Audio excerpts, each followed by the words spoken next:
छत्रपती संभाजीनगरमधून आमचे प्रतिनिधी विशाल करोळे आपल्याबरोबर जोडले गेलेले आहेत। आपण विशालकडून संभाजीनगरमधून आणखी तपशीलवार माहिती जाणून घेऊया। विशाल, खरं तर सगळ्यात जास्त राडे कुठे झाले असतील तर ते छत्रपती संभाजीनगरमध्ये आपण पाहिलं। जेव्हापासून निवडणुका जाहीर झाल्या त्यामध्ये भाजपमधल्या उमेदवारांची बंडाळी, असं एकंदरीतच एक वेगळं चित्र आपल्या राजकीय दृष्ट्या संभाजीनगरमध्ये पाहायला मिळालं। 29 ठिकाणी 29 प्रभागांमध्ये निवडणूक होती आहे। काय नेमकं सध्याचं वातावरण आहे? आजचा दिवस मतदार राज्याचा आहे।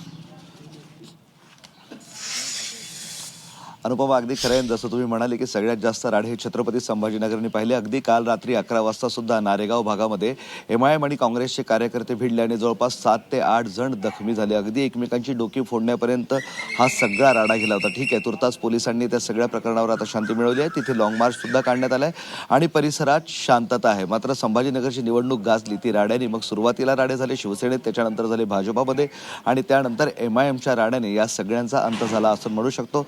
आज मतदानाचा दिवस आहे, मतदार राजाचा दिवस आहे आणि त्यानिमित्तानं आता प्रशासनाची तयारी पूर्ण झालेली आहे। अवघ्या 15 ते 20 मिनिटात मतदानाला सुरुवात होईल।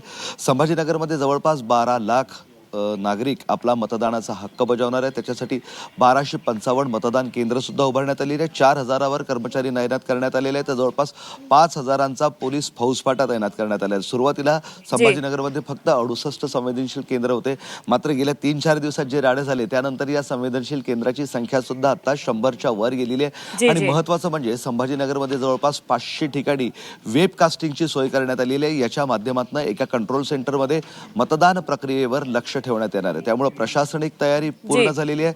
आजचा दिवस उमेदवार निवडायचा आहे, कारण हाच उमेदवार पुढील 5 वर्ष या शहराची डेव्हलपमेंट करणार आहे। त्यामुळे मतदार राजा निश्चितपणे पुढे येईल आणि मतदानाचा आपला हक्क बजावेल अशी अपेक्षा आहे। अगदी जरूर या सर्व घडामोडींवर लक्ष ठेवून रहा। विशाल, वेळोवेळी आपण चर्चा करूया।